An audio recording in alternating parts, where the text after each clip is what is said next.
Puji Tuhan, selamat hari Minggu, selamat tahun baru. Untuk yang baru pertama kali ketemu di tahun ini, senang bisa bersama saudara di tahun yang baru ini, di tahun yang baik ini. Saudara-saudara yang kasih Tuhan, saya optimis 2022 pasti lebih baik dari tahun-tahun sebelumnya. Amin. Dan saya berharap saudara-saudara juga memiliki hidup pemikiran yang optimis. Biarlah masalah-masalah yang di tahun lalu saudara sudah tinggalin, dan kalau belum selesai, yakinlah, percayalah, di tahun ini pasti Tuhan selesaikan bagi saudara. Karena itu saudara-saudara, hari ini saya akan ulangi kembali atau teruskan apa yang saya katakan, bahwa saya optimis kalau kita menabur banyak di 2022, kita akan menuai banyak. Jangan pernah, minggu lalu saya katakan, jangan pernah membuat tanganmu berhenti, karena engkau tidak tahu apakah ini atau itu yang buat berhasil, atau dua-dua sama baik. Dan pemazmur juga mengatakan, orang yang berjalan maju sambil menabur benih, pasti pulang dengan sorak-sorai. Saudara, saya harus meyakinkan saudara bahwa 2022 itu tergantung pada kita.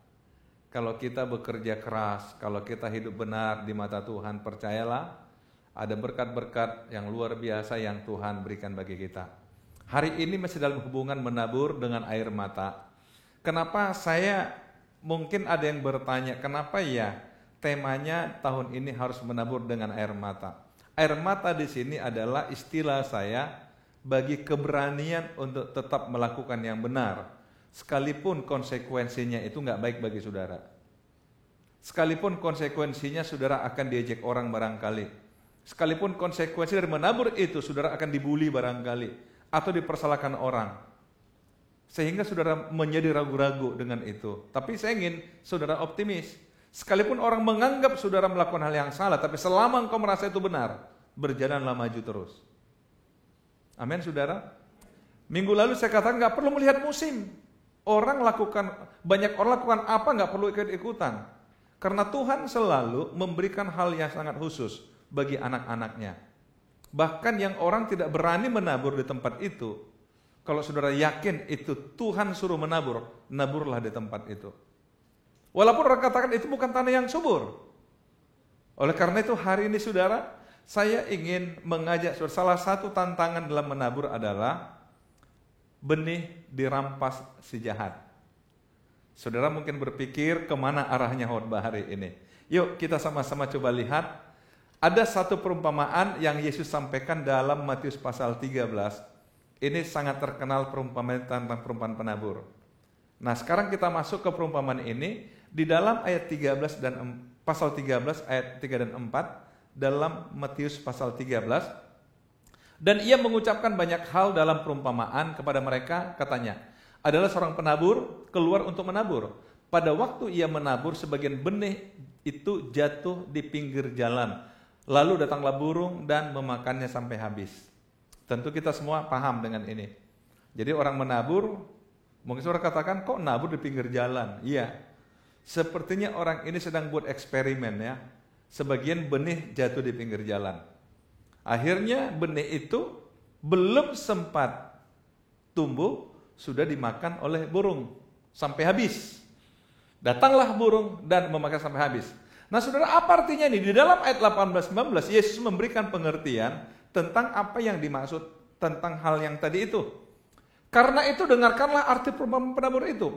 Kepada setiap orang yang mendengar firman tentang kerajaan sorga tetapi tidak mengertinya, datanglah si jahat dan merampas yang ditaburkan dalam hati orang itu. Itulah benih yang ditaburkan di pinggir jalan. Sekali lagi, karena itu dengarlah arti perumpamaan penabur itu. Kepada setiap orang yang mendengar firman tentang kerajaan sorga tetapi tidak mengertinya, datanglah si jahat dan merampas. Dari sini saya ambil tema khotbah ini, dirampas oleh si jahat. Benih itu dirampas oleh si jahat. Saudara bayangkan, saudara menabur, belum tumbuh, benih itu diambil. Bukan setelah bertumbuh dan masih belum tumbuh, benih itu diambil.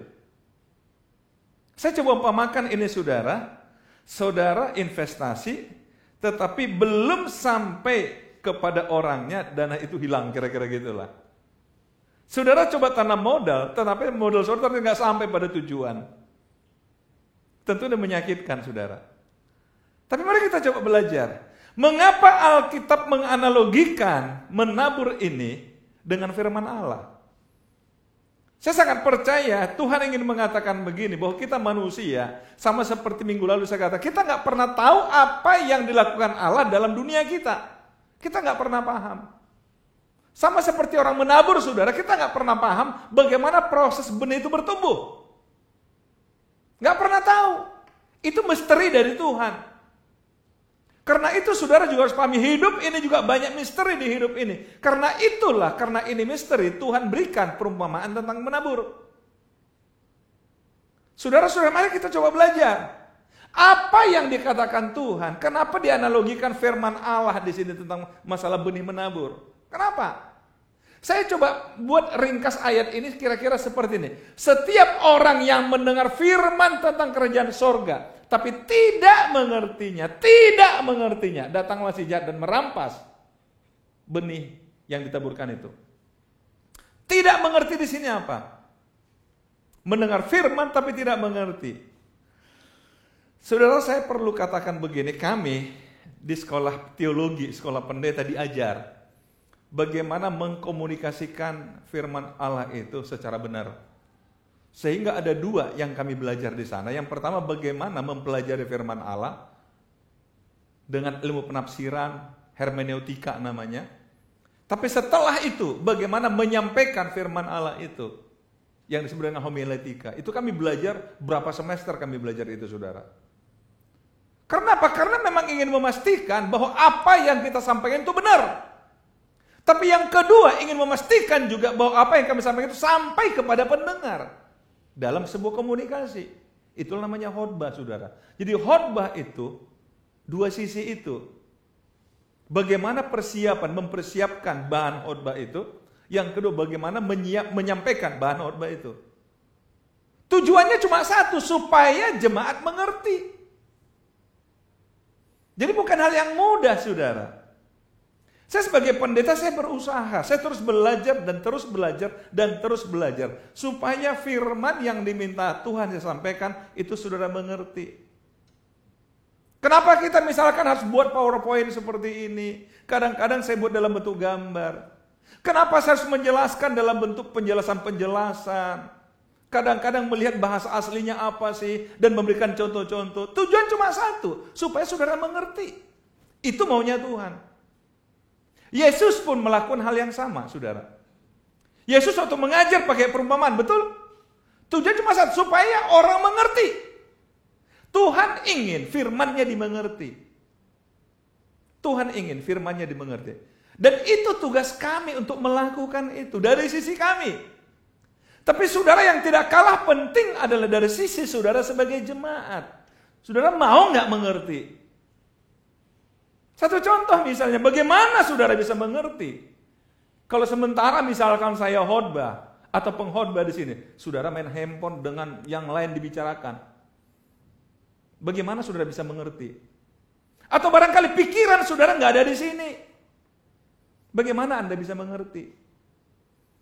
Jadi kegagalan kita sebenarnya ada pada diri kita seringkali. Karena nggak mengerti. Berapa banyak khotbah yang saudara dengar? Berapa banyak engkau mengerti? Nah, iblis akan berusaha supaya saudara nggak mengerti. Membuat engkau tidak mengerti. Itu tujuan iblis. Karena kalau sampai kita mengerti firman Allah, itu bahaya bagi dia. Dia tidak akan punya ruang dalam hidup kita. Saudara tahu tujuan iblis adalah membuat kita kacau. Membuat bisnis saudara itu berantakan. Membuat rumah tangga saudara berantakan. Itu tujuan iblis. Dia tahu firman Allah itu akan memperbaiki hal-hal seperti itu. Dan dia akan buat saudara nggak akan mengerti. Jadi saya nggak kaget saudara kalau mengatakan, kok saya dengar khotbah kok saya pusing ya? Ya iyalah. Karena memang iblis sedang menguasai pikiran saudara. Dan dia berusaha saudara nggak mengerti. Makanya hati-hati saudara. Dia buat nggak mengerti. Iblis akan berjuang supaya kita nggak mengerti. Tolong diwaspadai. Jadi benih itu belum tumbuh, dirampas oleh iblis. Belum sempat bertumbuh dalam pikiran kita. Firman itu belum sempat mengubah pikiran-pikiran yang gagal di pikiran kita. Udah diambil oleh iblis. Belum sempat mengoreksi hal-hal yang negatif di pikiran kita. Diambil oleh iblis.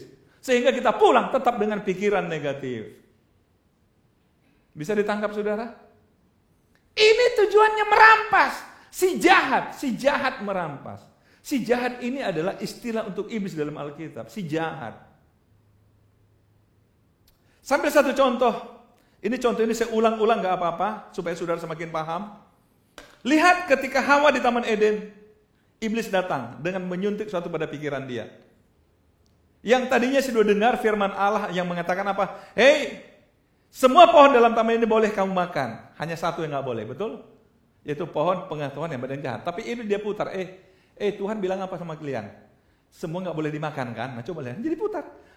Kata boleh dimakan ditambah kata tidak boleh. Hanya satu kata tidak, tapi sudah mengubah arti. Awalnya Hawa masih waras. Oh enggak, bukan gitu. Tuhan katakan semua boleh, satu yang enggak boleh. Tetapi saudara tahu, itu baru pancing kecil dari iblis. Hanya untuk meragukan, membuat Hawa ragu. Atau membuat Hawa berpikir terbalik dari perintah Allah. Iblis bisik, kamu tahu enggak kenapa Tuhan bilang begitu? Karena kalau kamu makan, kamu jadi seperti dia. Itu yang Tuhan gak mau. Tuhan gak mau disaingi loh. Makanya dia larang kamu. Saudara, lihat ini. Egonya mulai, yang benar. Yang benar. Akhirnya apa terjadi saudara? Pengertian dia dirubah. Menjadi tidak mengerti. Yang tadinya mengerti, dibuat tidak mengerti. Hati-hati. Kadang-kadang kita dengar firman Allah. Iblis suntik satu di pikiran kita yang meragukan kita. Kamu tahu nggak kenapa pendeta ngomong begitu? Halo? Kamu tahu nggak? Makanya hati-hati kamu. Kamu kan punya akal, gunakan dong akal. Supaya tidak mengerti. Supaya tidak mengerti. Saudara harus mulai ambil satu sikap di hidup saudara. Apapun itu kalau kata Tuhan, saya harus setuju. Amin. Kenapa iblis punya kepentingan membuat kita nggak mengerti? Sehingga dia rampas benih itu. Saya coba gambarkan melalui gambar ini. Saudara tahu, setiap kita itu memerlukan pengetahuan. Apa itu pengetahuan? Pengetahuan sama dengan saya tahu apa yang harus saya lakukan dan mengapa. Itu namanya pengetahuan. Atau bisa juga dikatakan inilah namanya pengertian. Jadi saya tahu apa itu, mengapa harus kulakukan, dan apa untungnya bagi saya. Itu namanya pengetahuan. Kalau kita sudah bisa jawab ini apa yang harus lakukan, mengapa, pasti kita hanya mengatakan ini sebuah kebenaran. Dan kita berani pegang itu dan taruh di pikiran kita. Betul? Tapi kalau kita belum bisa memastikan apa harus lakukan dan mengapa, belum bisa kita jawab mengapanya ini, pasti kita belum menjadikan sebuah kebenaran dalam pikiran kita. Berapa banyak firman Tuhan yang masih engkau ragukan karena engkau masih belum terjawab kata mengapa tadi. Mengapa? Itu persoalan kita. Sebelum terjawab mengapa itu, saudara sekali lagi tidak akan mau mengambil itu sebagai sebuah prinsip dalam hidup saudara. Tetapi kalau sudah terjawab ini, maka saudara akan belajar hal yang kedua. Bagaimana cara melakukannya? Bagaimana caranya? Kalau sudah setuju, bagaimana cara melakukannya? Setelah saudara tahu caranya, masih diperlukan yang ketiga adalah saya mau melakukannya, ingin melakukannya. Setelah saudara melakukannya dan akhirnya menjadi berulang-ulang, itulah namanya kebiasaan. Kita kembali kepada yang tadi saudara. Iblis dia coba ragukan saudara di sini. Ketika saudara dengar firman Allah, saudara mulai mengerti. Apalagi saudara mulai ingin meyakini mengapa aku supaya aku diberkati. Dia mulai hambat di sini. Dia ambil itu firman. Dia ambil sebelum saudara meneruskan meyakininya sebagai sebuah kebenaran. Bisa dipahami saudara? Karena apa? Kalau pikiran saudara berubah, pastilah kebiasaan berubah. Nah ini yang iblis gak mau terjadi di hidup kita.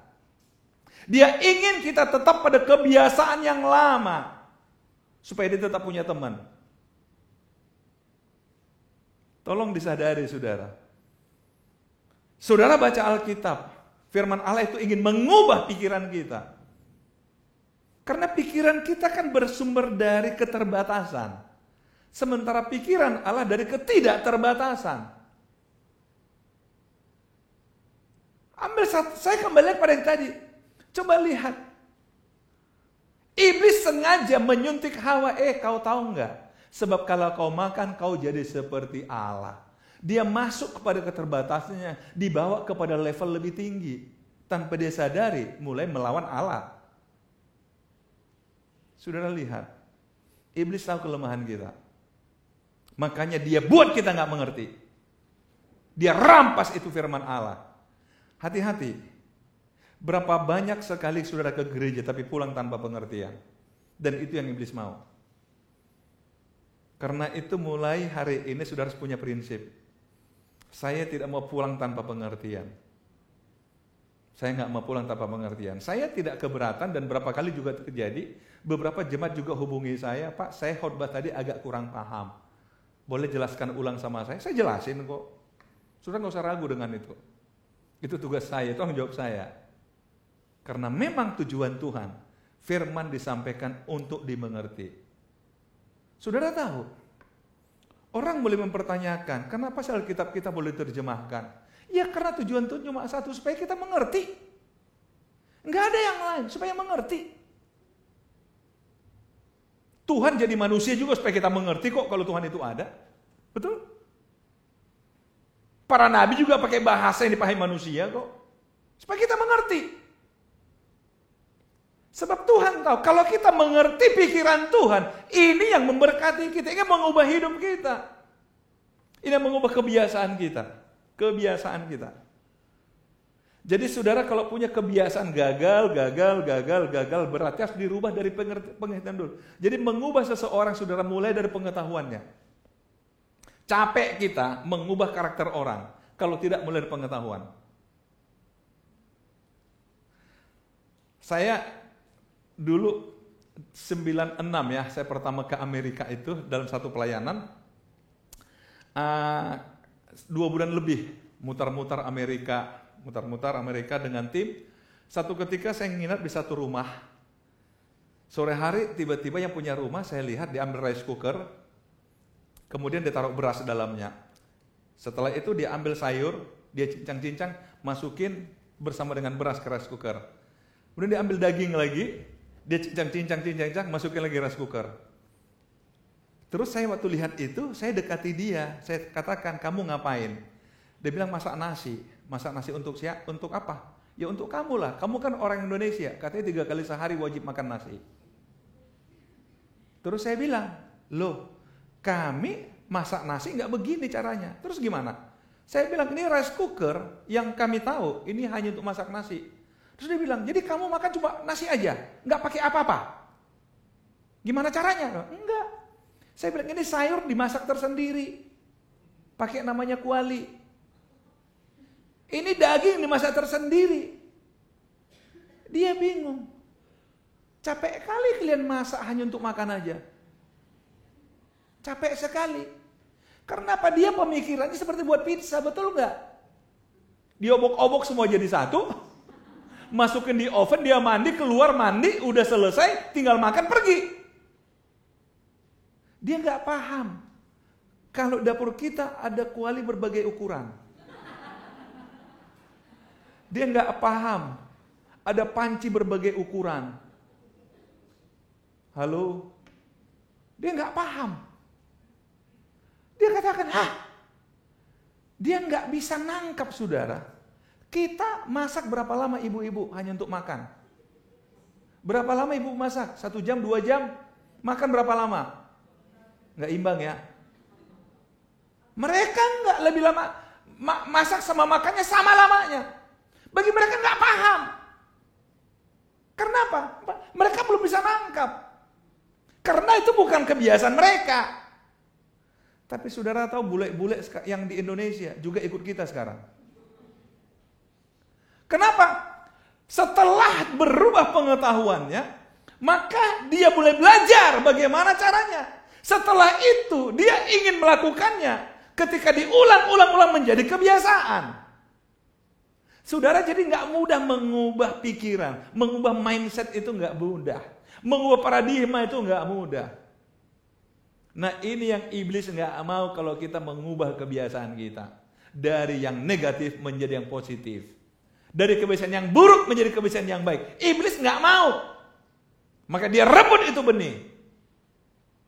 Iblis nggak mau saudara berhasil dalam hidup. Dia rebut itu benih. Supaya nggak sempat bertumbuh. Bisa ditangkap saudara? Mari kita lihat bagaimana pola kerja iblis yang disebut dengan si jahat tadi. Kebiasaan, prinsip, dan perilaku yang kita hayati, hanya kita nikmati. Ini kebiasaan saya. Nah saudara-saudara, 1 Yohanes 5:8 ini tentang si jahat kita coba belajar sekarang. Kita tahu bahwa setiap orang yang lahir dari Allah tidak berbuat dosa, tetapi dia yang lahir dari Allah melindunginya. Dan si jahat tidak dapat menjamahnya. Kembali digunakan kata si jahat di sini, tidak menjamahnya. Jadi caranya kita melindungi benih itu adalah, yang pertama harus saudara pahami, lahir dari Allah. Berulang kali saya sampaikan sama kita harus lahir baru. Dengan lahir baru, itu sama dengan kita menghadirkan Tuhan di hidup kita. Waktu saya sekolah minggu saudara, dulu guru sekolah minggu menjelaskan tentang hati itu namanya hati si adik. Saya nggak tahu ada nggak di sini orang-orang masa lalu. Jadi ada dulu poster gede gini ya. Di dalamnya ada gambar anak kecil, tapi hatinya buat gede banget gini. Nah dalam hati ini di gambar dikatakan begini, guru sederhana ngajar. Kalau di hati kita ada Tuhan, maka iblis nggak bisa masuk. Makanya karena Tuhan hidup kita damai, sukacita, berbuat yang baik. Karena Tuhan gak izinkan hal yang buruk masuk dalam hati kita. Tetapi dia gambarkan, kalau iblis yang menguasai hati kita, hal yang baik gak dia kasih masuk. Makanya yang buruk-buruk ada di hati kita, membenci orang, berkelahi, marah-marah. Nah ini, karena hati kita memang kasih si jahat. Dan dia akan berjuang supaya tidak ada hal yang baik masuk ke dalam hati kita. Sederhana. Itu maunya si jahat. Ketika hati kita masih dikuasai si jahat, dengar firman yang baik, dia akan buang itu firman, dia akan tolak. Karena apa? Dia nggak mau hidup kita berubah. Dia ingin kita tetap jadi orang gagal. Jadi orang yang pesimis. Jadi orang yang murung. Jadi orang yang pemarah. Dia mau tetap seperti itu. Supaya kita tetap memberi ruang bagi dia di hati kita. Saudara-saudara, ini yang buat kita gagal.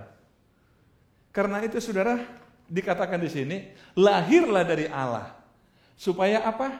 Si jahat tidak dapat menjamah kita. Jadi apapun yang masuk ke hati kita itu nyambung. Kalau Allah ada di hati kita, dengar firman Allah itu nyambung, langsung disambut saudara. Amin. Nah, kemudian di pasal 3:12 1 Yohanes mengatakan, bukan seperti Kain yang berasal dari si jahat dan yang membunuh adiknya. Dan apakah sebabnya yang membunuhnya? Sebab segala perbuatannya jahat dan perbuatan adiknya benar. Saudara tahu, bagi orang jahat, yang benar itu adalah jahat. Bagi orang jahat. Habil kan benar. Tapi kok Kain marah? Karena dia jahat. Sekali lagi, bagi orang jahat, orang benar itu kejahatan. Bagi orang jahat, kebenar itu kejahatan. Jadi kalau saudara sebagai orang benar dimusuhi orang, berarti orang itu orang jahat. Simpel aja. Saya nunjuknya ke sana loh, nggak ke orangnya. Amin saudara. Jadi nggak usah takut. Coba kan nggak masuk akal. Ini Kain punya adik cuma satu. Hanya kena kalah bersaing. Dia bawa persembahan pada Tuhan, ditolak. Adiknya diterima. Loh, adiknya yang disingkirin. Aduh, punya adik satu-satunya. Harusnya dia tanya dong, Dek, Kok bisa sih kamu diterima, kok aku enggak? Kenapa sih? Harusnya kan begitu. Bukan singkirin. Saudara-saudara, karena apa? Kembali. Bukan seperti yang berasal dari si jahat. Dan yang membunuh adiknya. Dan apakah sebabnya membunuhnya? Sebab segala perbuatan jahat dan perbuatan adiknya benar.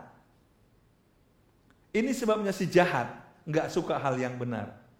Bisa ditangkap saudara? Ketika saudara dengar firman Allah yang benar, maka dia ambil karena dia nggak suka saudara dapat yang benar. Hati-hati waktu dengar firman Allah. Ya setengah jam aja dengar firman Allah, fokuslah saudara. Fokuslah. Supaya saudara tahu, oh ada ini yang benar, ini yang benar, ini yang benar. Kalau belum sesuai dengan pikiran, saudara harus katakan, berarti saya dapat ide baru hari ini. Saudara-saudara, salah satu yang kita inginkan terjadi adalah ketika saudara datang ibadah, saudara dapat inspirasi baru dari Tuhan. Mungkin saya ngobrol setengah jam, bisa saya cuma satu kalimat itu udah membuat saudara mendapat inspirasi. Satu kalimat dari saya. Bahkan ada orang mengatakan, saya waktu dengar khotbah sih biasa-biasa aja. Tapi waktu lagu penutup itu, waduh Roh Kudus menyentuh hati saya. Nah itu pun bisa terjadi saudara. Amin. Atau saudara mengatakan, saya baru lagu pertama di gereja, rasanya saya sudah diberikan inspirasi oleh Tuhan. Itu semua kerja Tuhan. Itu cara Tuhan. Tapi itu semua hanya terjadi ketika kita sudah ada Tuhan dalam hidup kita. Jadi koneksinya langsung, sinyalnya langsung kena saudara. Karena apa? Wifi kita sudah kita aktifin. Kira-kira begitulah saudara yang punya handphone.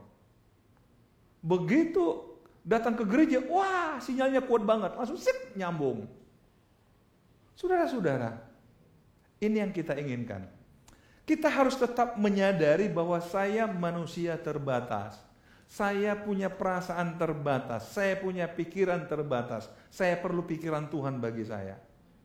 Nah, kemudian saudara lihat, Paulus katakan begini, dan dalam segala keadaan pergunakanlah perisai iman, sebab dengan perisai itu kamu akan dapat memadamkan semua panah api si jahat lagi. Panah api si jahat. Jadi kita punya iman, artinya begini, ketika saudara dengar firman Allah, nggak ngerti, pakai iman lah. Kalau belum diterima dengan akal, pakai iman. Iman itu bisa membuat saudara mengatakan, ya saya percaya, ini dari Tuhan. Satu contoh paling gampang bagi saya, kita baru saja Natal. Ketika Maria mendengarkan malaikat mengatakan, engkau akan punya anak. Saya kan belum punya suami, saya belum mengenal laki-laki. Tapi malaikat katakan, iya Roh Kudus akan mengerjakannya. Sebab bagi Allah gak ada yang mustahil. Begitu dengar bagi Allah nggak ada yang mustahil, langsung Maria tangkap kalimat terakhir. Aku ini hambamu, jadilah padaku menurut perkataanmu. Selesai. Dalam ketidakmengertian, dia nggak mau kembangkan ketidakmengertiannya. Dia cukup pegang satu kalimat, bagi Allah nggak ada yang mustahil, dia tangkap.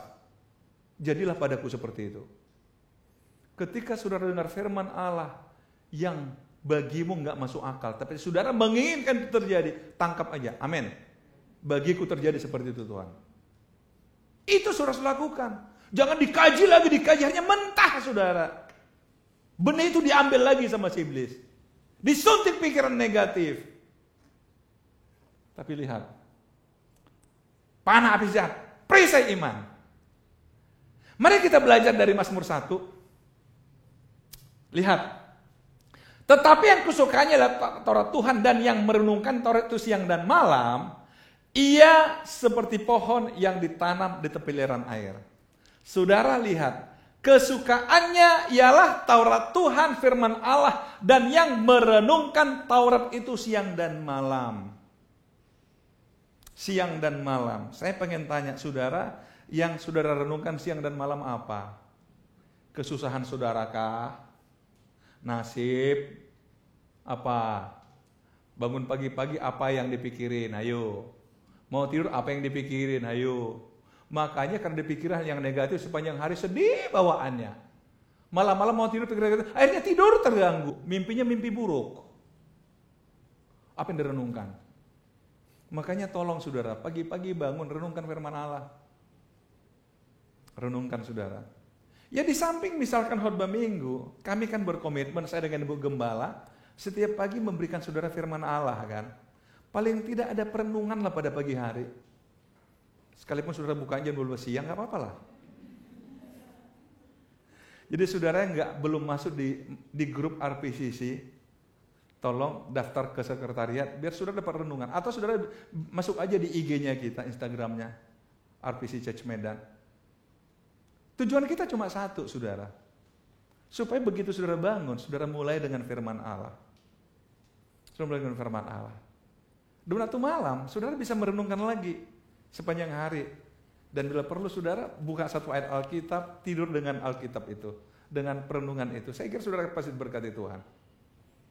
Saya berapa hari yang lalu terpikir dan saya coba katakan pada istri saya, Bu Gembala, saya katakan begini, iya ya. Saya kok kepengen, mungkin nggak tahu kapan bisa kita mulai, tapi adanya seperti breakfast prayer gitu. Jadi sarapan pagi diawali dengan doa bersama dengan jemaat. Pemahaman saya breakfast itu kan makan pertama di satu hari. Itu pemahaman saya. Kalau salah koreksi ya. Saya nggak begitu paham bahasa Inggris sih. Maklumlah, Inggris kampung. Jadi makan pertama di hari itu namanya breakfast. Nah tentu istri saya bilang, apakah setiap pagi? Saya bilang nggak perlu. Di Senin, setiap hari Senin aja. Jam 7 pagi mungkin kita ketemu. Ya ibadah setengah jam, doa bersama, tutup dengan sarapan pagi bersama. Jangan di restoran saudara, di gereja. Sarapannya minimalis, tapi hasilnya maksimalis. Kenapa saya katakan supaya setiap kita memulai sebuah hari-hari dan satu pekan ke depan, kita mulai bersama dengan Tuhan. Kira-kira gimana saudara? Ini masih ide awal. Tapi saya pikir apa? Supaya kita ada perenungan. Karena apa? Lihat ini. Orang yang kesukaannya Taurat Tuhan dan merenungkan Taurat siang dan malam. Ia seperti pohon yang ditanam di tepi aliran air. Artinya apa? Daunnya nggak layu, hidupnya semangat, hidupnya sukacita, awet muda barangkali. Karena sumber airnya jelas. Lihat dia tersenyum sepanjang hari. Amin saudara? Wow, kenapa ya kok kamu kayaknya sukacita? Ya iyalah, pohon di tepi air. Renungkan firman Tuhan. Bukan saja hidup penuh dengan damai dan sukacita. Lihat, yang menghasilkan buahnya pada musimnya. Artinya apa? Apa yang kita tabur menghasilkan tepat pada waktunya. Masa gak kepengen sih? Yang kita tabur, kita tuai tepat pada waktunya. Jual barang, orang bayar pada waktunya, jatuh tempo. Halo? Ini janji Tuhan loh. Dan yang luar biasa, tidak layu daunnya, apa saja yang diperbuatnya berhasil. Masa kita gak mau? Dan apa saja yang diperbuatnya berhasil. Kenapa bisa? Karena hasil dari perenungan akan pikiran Tuhan. Saya percaya kalau pikiran Tuhan menguasai pikiran kita, pastilah Tuhan akan mengajari kita, membocorkan kepada kita apa yang orang gak tahu. Sehingga buat apapun berhasil, buat ini berhasil, buat itu berhasil. Kenapa? Hasil perenungan bersama dengan Tuhan. Saudara percaya sama Tuhan? Saudara percaya Tuhan akan beritahukan kepada saudara yang orang gak mengerti. Makanya Yeremia mengatakan, berserulah kepadaku maka aku akan beritahukan kepada hal-hal yang tidak engkau mengerti. Mulai perenungan bersama dengan Tuhan. Awali hari-hari dengan Tuhan. Jangan izinkan iblis merampas itu. Si jahat mengambilnya. Amin. Bentengi dengan perisai iman. Supaya apapun yang kita tabur, akan kita tuai. Menghasilkan pada waktunya, pada musimnya. Bahkan apa yang kita lakukan, akan berhasil. Saya yakin saudara, sekali lagi, 2022, saya akan terus menabur. Saya akan menabur, saya akan menabur, dan akan terus menabur. Saya tidak tahu berapa lama Tuhan izinkan saya akan khotbah tentang menabur dan menabur terus. Tapi sampai hari ini saya merasa mungkin sampai berapa minggu ke depan kita tetap belajar masalah menabur, dan menabur. Sekalipun harus dengan air mata. Supaya kita menuai dengan sorak-sorai. Tuhan Yesus memberkati kita.